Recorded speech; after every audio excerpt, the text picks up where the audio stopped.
Hello everyone, my name is Meghan LeVota, and today I'm going to be talking with you all about cognitive function definitions in both Myers-Briggs and in socionics. And I was inspired by Michelle Wilson. I'm going to link her video below.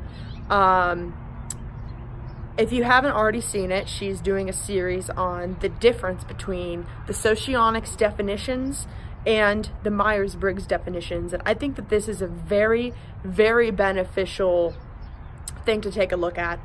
And for those of you that know Dave's superpowers and his system, I am consumed last, okay? So I'm like looking at what Michelle's doing, which might seem basic to some of you all. Like, okay, this is what socionics says. Okay, this is what Myers-Briggs says. Let's compare it. It's very hard for me to get the energy to really just like put it all in the same place. Like, so yeah, sorry, I'm a blast first person. So I very much admire when people are, you know, doing that sort of work, because then I get to refer to it, right? No, but I sort of had a comment on this whole idea of the definitions, because I've heard it sort of talked about lately a little bit more about how can socionics and Myers-Briggs overlap? Which one which one of these systems connects the most with what Carl Jung actually said? And the thing is that these things are literally so convoluted. I thought it was hilarious that Michelle said in her video that she thinks that Carl Jung's definitions are very wordy and not very clear cut. And it's funny to me because I see that and I think, well, life is absurd and life is confusing and life isn't clear cut. And so that's why he was that way, because he was so precise at what he saw.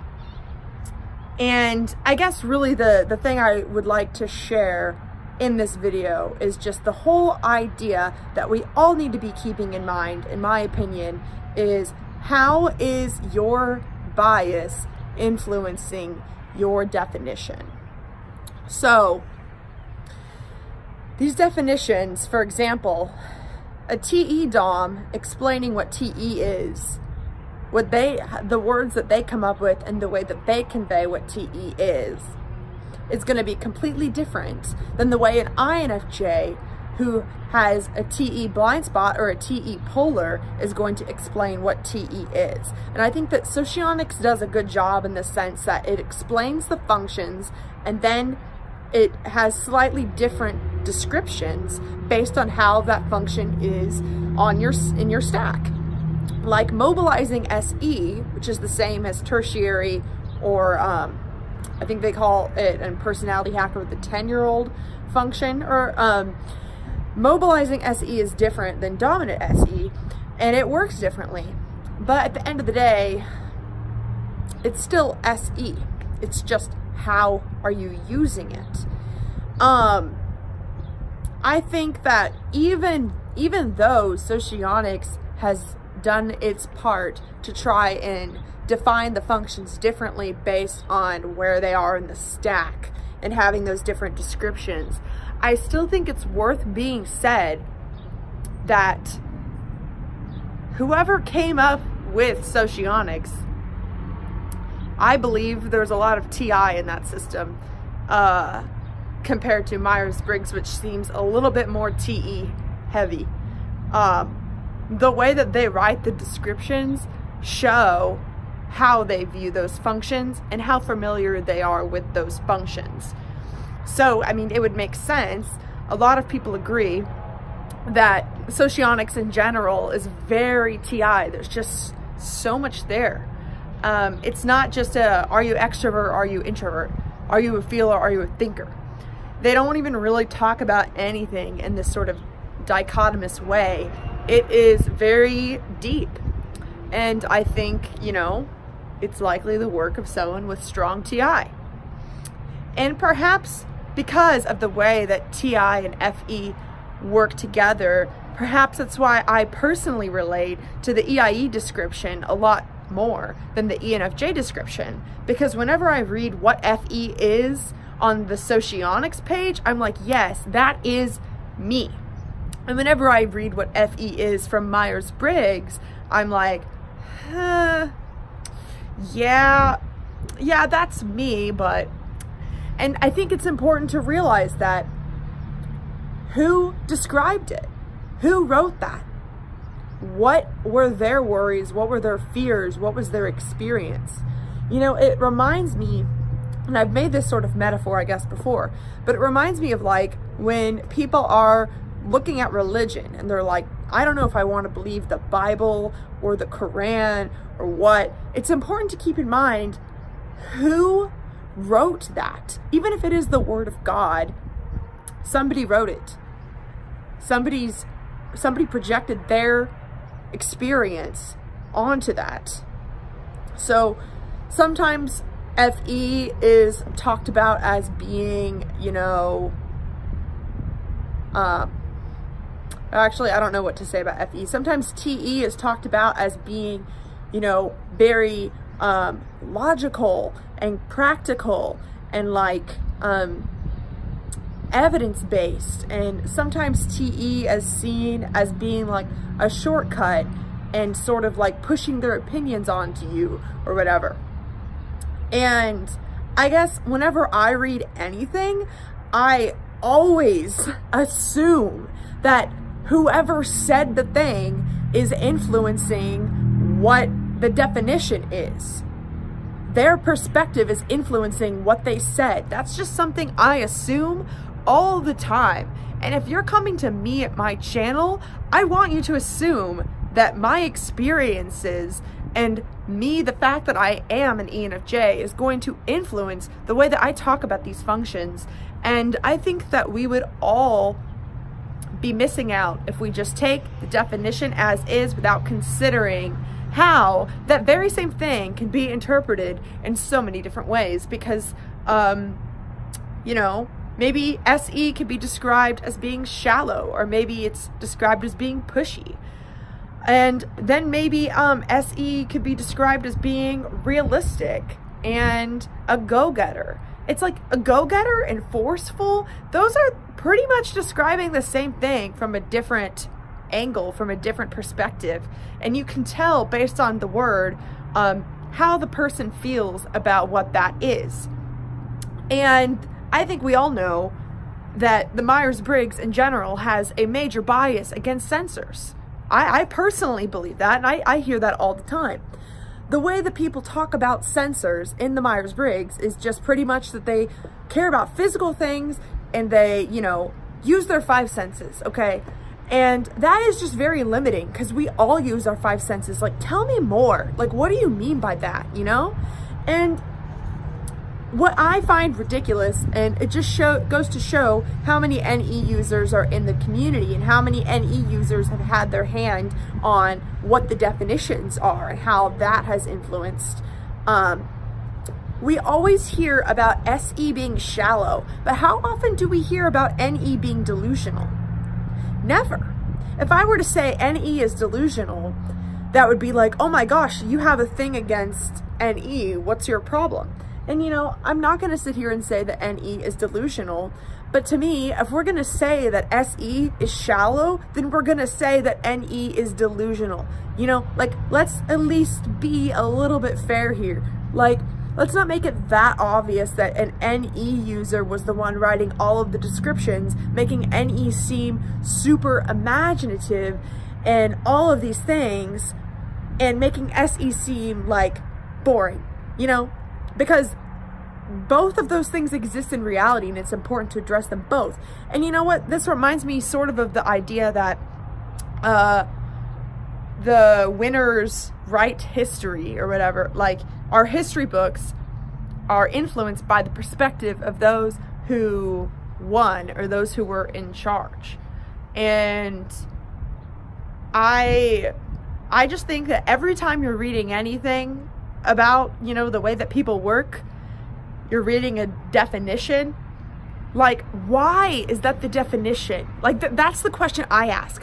Why do you think that that is the definition? And then that tells me way more about them than about the reality. I personally think that, you know, all of these things are just tools to understand ourselves and others. And I also think that the reason why I resonate with what Carl Jung says more than what Myers-Briggs and Socionics says, even though I don't disagree with anything that has been said, like, I understand that people say that you can't mix the definitions, but if you're realizing that every definition is going to come with a hint of bias, then yeah, you can mix the definitions. Because if one says 5 senses and one says forceful for like SE, those are the same, that's describing the same thing. That's like looking at water and somebody saying that it's clear and somebody saying that it's wet. Like, yeah, they're a different definition, but who gives a shit? It's water, okay? Like, go look for yourself and see what you think. But what I was gonna say about the reason why I think I resonate with Carl Jung is that I think that I use the same functions as Carl Jung. And so I'm seeing the world similarly, perhaps, as how he is. And the way that he describes TE is going to be from a lens of someone that uses TI and FE. It's not going to be from the lens, like, okay, for example, a TE user might be more likely to say that TE is, you know, objective, logical, always uses facts, always uses evidence, always skeptical. Whereas a TI user may see that same behavior from the same TE user and think, you know what? You don't question anything. You just go along with authority. You just go along with what science says. You don't think for yourself. You need to prove it before you know what you even think. You can't even have an opinion that isn't proved in the external world. So these are both very real perspectives, and they're both right. And I don't think that anybody is going to understand human behavior if we're using a definition that is just one person's perspective. My idea of like a dream team or like a dream sort of thing would be if we got a person of every personality type to sit down and really be like, what do you think that function is? And then combine from all of the perspectives. I just don't think it's accurate right now. I mean, the reason why I started making videos is because I knew as an ENFJ that there wasn't much content out there, you know, that really described what it was like to be an ENFJ. And I personally believe that's what people are interested in. They're interested in, how can I become a better person? How can I get along better with other people? And what is the point of knowing the definition if you aren't even going to use it to get along better with other people and to understand yourself better? And if we're clinging to definitions that are too one-sided and aren't describing what that is through all angles, like for example, if something is water, let's not just stick to the attributes of what water is. Let's really learn what water is. Let's not just say it's something you drink. Let's say it's water. Let's look at it. Let's just take a look at what these functions actually are. That's what I'm trying to do with my channel. And I understand that, you know, my TE sucks, you know, it really does. I'm not sitting here and saying this is my definition. I'm saying this water, I drank it, and let me tell you how I think that the water was. You can drink it for yourself and tell me what you think about that, you know? Like, let's have a conversation, because we're not going to really understand anything if we aren't including all of that in our decision-making process. So, you know, I am a psychology student right now, getting my master's in organizational psychology, and I just had to read about groupthink. I had to read about groupthink. And here are a few things that I learned about groupthink from studying the research. Is that it normally happens when a few people are so arrogant and feeling superior in their knowledge that they force their knowledge so loudly and so strongly that people just accept it as true because that person sounds certain. And groupthink happens when some people are afraid to speak up because they're afraid of that authority. And some people are so cocksure that what they think is true that they don't actually go through the whole decision-making process to decide for themselves if something is true. And then what happens is they stop looking at how these decisions affect the group, and they stop thinking rationally about they stop thinking rationally about whether or not what they're saying is actually true. And I think that if we utilize some critical thinking, okay, so as an ENFJ here, I'm pretty much coming from my perspective. As I said, we all are coming from our perspectives all the time. I think it's a way more FE approach to really look at how emotions and people affect what the truth is, because it does. And if we just take these definitions and pretend as though people haven't touched the definition and as though there have been no emotions involved, of course there's been emotions involved. Like, we're talking about people here. Like, I think people forget that. Like, this is not a science experiment, okay? I mean, maybe for some of you guys it is, but we're talking about real people here. And if I say one thing about FI that I have learned about the dark sides of FI or something from my own experience, then that is going to absolutely be colored by my FE preference. And I think that, you know, really starting to look at how do these functions work together. Like, I think it's easier to type people when you can see the same dynamics go on that you've seen go on time and time and time again. When you see these two people that both think that they're being, that they're seeing the situation, and then the SE user thinks the NE user is being delusional, and the NE user thinks the SE user is being too harsh and too pushy. When you see that going on and you're like, whoa, like, they're seeing completely different things. How does that happen? And why are you viewing that person so poorly that way, and you're viewing this person so poorly that way? Here's actually an example that I thought about. I realized that whenever people say that, oh, you're cherry picking what you think is true, and then when they also say take things with a grain of salt, I'm realizing that those two terms are describing the same exact thing, except for that they have a different emotion behind it. So for example, if I were to cherry pick something, that would mean that has a negative connotation, and it would mean that I'm looking at something and I'm picking what works for me and getting rid of what does not work for me, and saying, you know, this is true, and just sort of disregarding some other things. And I believe that people that say you're cherry picking are most likely TE users getting upset at TI for how precise and narrow its sense of pursuit of truth can be. Whereas TE is wanting to consider all the facts. It's the breadth of facts. It's objective facts. Every fact that's ever existed. You have to consider it, or else you don't know what you're talking about. Whereas TI intentionally tries to sort of, you know, only focus on, you know, what works for you. Like, it's subjective, and that's what makes it so precise, and that's what makes TI be able to question things that everybody else accepts as true, because it is way more critical, way more skeptical of everything that it sees. And so whenever a TI user says,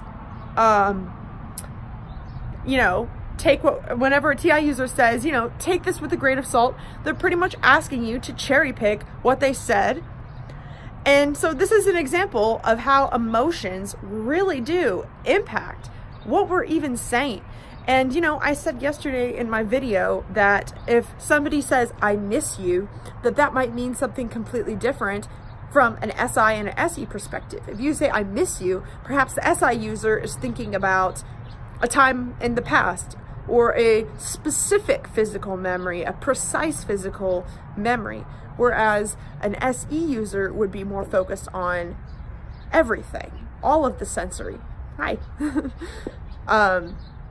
And so I guess what I'm saying here to wrap this up is that the words that people say really show the emotion that they are coming from. And if you aren't paying attention to those emotions that color the words that are said, especially when we're looking at definitions here. Sorry, somebody was just looking at me. If we aren't paying special attention to the emotions that color the words that are said and where the person's coming from, then I don't think that we can find truth. And I am focused on finding truth. I'm not focused on teaching anybody a system. I trust you that you can go out there and figure out the system on your own. Like, that's really what I'm doing. I'm gonna provide resources for you, but I studied these things on my own. And I've figured out some things, you know what I mean? Like, I'm not trying to, I'm not teaching a system. That's not what I'm doing. I'm trying, I don't know, like, these definitions, they are important and you should go read them. You should go figure them out, because this, I view it personally as it inspires me to critically think for myself. I never accept anything, like I literally don't, and I think that that's part of my TE being so bad, that people don't realize about EFJs, is that we literally don't accept anything as fact like that. Like, we just don't.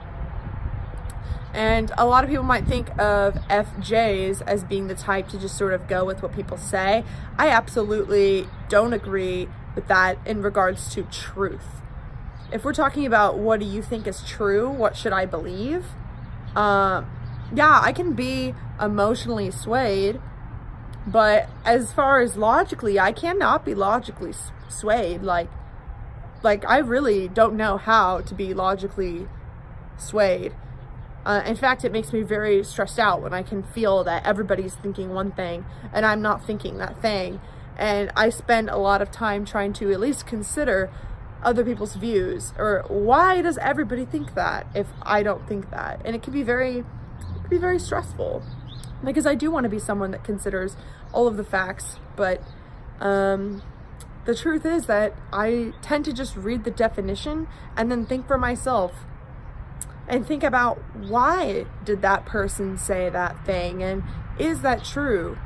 Have I seen that to be true? And in fact, in addition to taking everything with a grain of salt, part of it is knowing that there is a truth there because it was true enough to make that person think that it's true.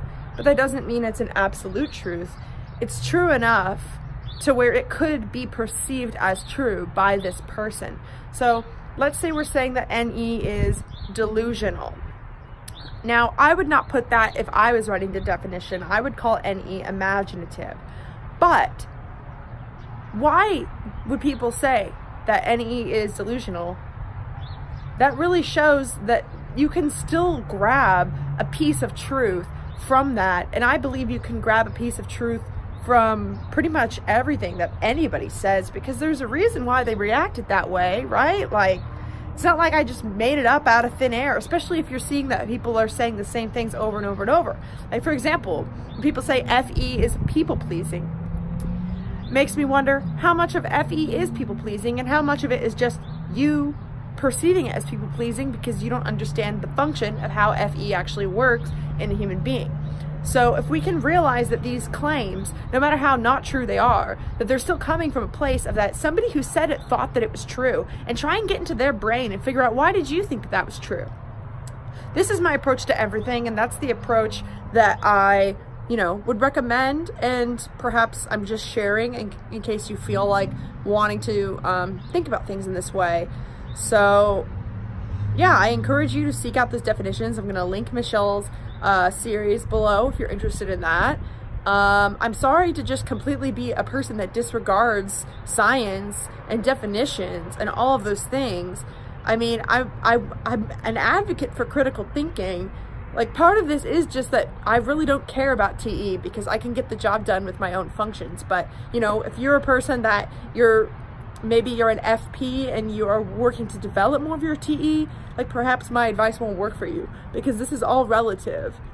And I really do think these things are relative, and I'm sure a lot of TJs, if you have anything to say, like that you disagree with this process, I would be very curious to hear what you think, because I'm sure we completely approach this differently, and I respect you for that, because if everybody was like me, there would be no science, there would be no systems, there would be no definitions. And those are really helpful for people, and really helpful to help people understand, and also helpful to sort of have a baseline of human evolution of like, okay, we've all agreed that these things are generally true, as opposed to just having everybody live in their own little TI worlds thinking whatever the hell they want. Like, I see that there's a value there. I just personally, I don't really value that. And so I'd so much rather just support all of you TE users out there, or those with stronger TE, maybe demonstrative TE and socionics.